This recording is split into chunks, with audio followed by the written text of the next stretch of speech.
का एक बार फिर से स्वागत करती हूँ। कैसे हैं आप लोग? आप सभी को दीपावली पर्व की बहुत बहुत शुभकामनाएं।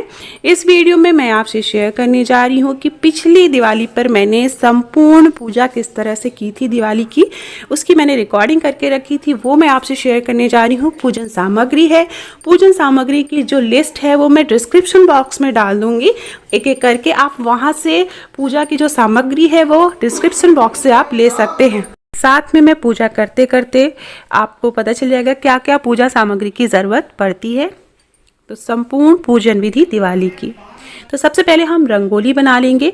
नीचे जहाँ पे आपको पूजा करनी है, जहाँ पे आपको चौकी रखनी है, उसके नीचे आप रंगोली बना लेंगे। छोटी सी रंगोली, कोई भी आप रंगोली बना सकते हैं, या आयपन बना सकते हैं, या चावल या गेहूं के आटे से आप रंगोली बना सकते हैं। चौकी लेंगे, उस पर लाल रंग का कपड़ा बिछाएंगे और उसके ऊपर जिसमें गणेश लक्ष्मी जी को स्थापित करना है वो आसनी बिछाएंगे। ये देखिए आसन बिछा दिया है।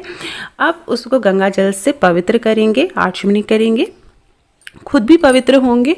उसके बाद गणेश लक्ष्मी जी की जो हम प्रतिमा लेके आए हैं उसकी हम पूजा करेंगे। ये देखिए गणेश लक्ष्मी जी की मूर्ति है और गणेश लक्ष्मी जी की मूर्ति को हम स्थापित करेंगे। इस तरह से गणेश लक्ष्मी जी को स्थापित करना है।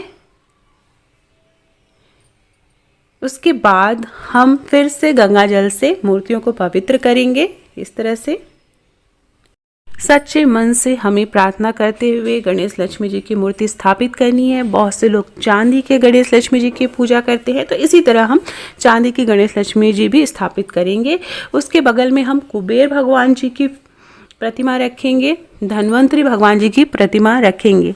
ये दोनों प्रतिमाओं की पूजा हम धनतेरस के दिन भी करते हैं और दिवाली की पूजा में भी हमें इन दोनों भगवान को शामिल करना है, कुबेर भगवान जी और धन्वंतरी भगवान जी। क्योंकि दिवाली जो है इस तरह का आप घरौंदा ला सकते हैं, घरौंदा ज़रूर लाना चाहिए। ख़ास तौर पे जिनका अगर कोई घर नहीं बन पाया है तो वो इस तरह से घरौंदा ला सकते हैं, या और घर बनाने की इच्छा है तो घरौंदा लाने की प्रथा भी है। मिट्टी का घरौंदा लाते हैं और उसमें दिया जलाते हैं। उसके बाद दीपक रखेंगे, क्योंकि दियों का त्यौहार है तो अखंड ज्योति आप बना के रखेंगे। अखंड ज्योति के नीचे आप अष्टदल कमल बना सकते हैं, चावल का ढेर बना सकते हैं, चावल के ढेर के ऊपर भी आप अखंड ज्योति जलाते हैं। अखंड ज्योति पे आपको विशेष ध्यान देना है कि रात भर जलनी है तो अच्छी तरह से बनानी है। कलश स्थापना करेंगे, नीचे चावल का अष्टदल कमल बनाएंगे चावल से, उसके ऊपर कलश रखेंगे, आम के पत्ते रखेंगे या आप अशोक के पत्ते रख सकते हैं, उसके ऊपर चावल से भरी कटोरी रखेंगे। कमल का फूल अगर मिल पाए तो एक छोटी सी लोटकी में पानी भरकर कमल का फूल इस तरह से डाल के रखेंगे। माँ लक्ष्मी को कमल का फूल अति प्रिय है। अगर आपको आसानी से मिल पाए तो आप कमल का फूल या कोई लाल रंग का फूल माँ लक्ष्मी जी के लिए ज़रूर लाएं। उसके बाद हम जो है कुमकुम लगाएंगे। गणेश भगवान जी की सबसे पहले पूजा करेंगे, कुमकुम लगाएंगे। उसके बाद गणेश भगवान जी को जनेऊ चढ़ाएंगे। जनेऊ सफ़ेद नहीं चढ़ाना होता, उसमें थोड़ी सी हल्दी लगा के जनेऊ चढ़ाते हैं। दुर्वा चढ़ाएंगे गणेश भगवान जी को। तो सबसे पहले गणेश भगवान जी की पूजा करेंगे, हल्दी कुमकुम लगाएंगे, फिर बाकी सब भगवान जी को, माँ लक्ष्मी को हल्दी कुमकुम लगाएंगे, कुबेर भगवान जी और धन्वंतरी भगवान जी को हल्दी कुमकुम लगाएंगे। कुबेर और धन्वंतरी भगवान जी की पूजा भी दिवाली के दिन करना ज़रूरी होता है, क्योंकि जो है कुबेर जी धन के प्रतीक माने जाते हैं, वहीं धन्वंतरी भगवान जो है औषधि के प्रतीक माने जाते हैं। घर में किसी प्रकार का रोग ना हो, इसके लिए इनकी पूजा करना भी ज़रूरी रहता है।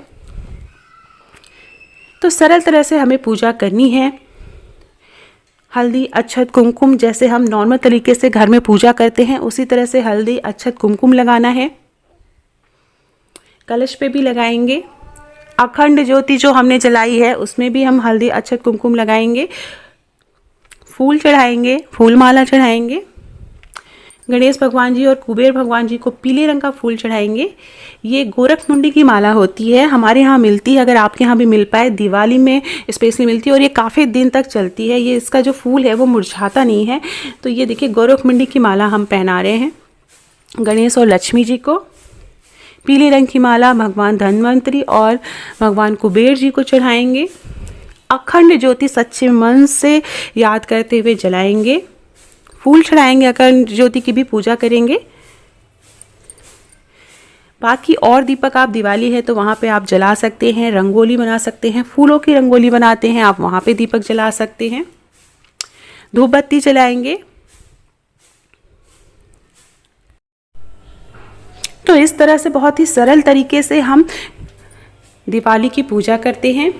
धनिया चढ़ाएंगे। साबुत धनिया का विशेष योग है। धनिया नाम ही है धनिया, धन के लिए का प्रतीक मानी जाती है।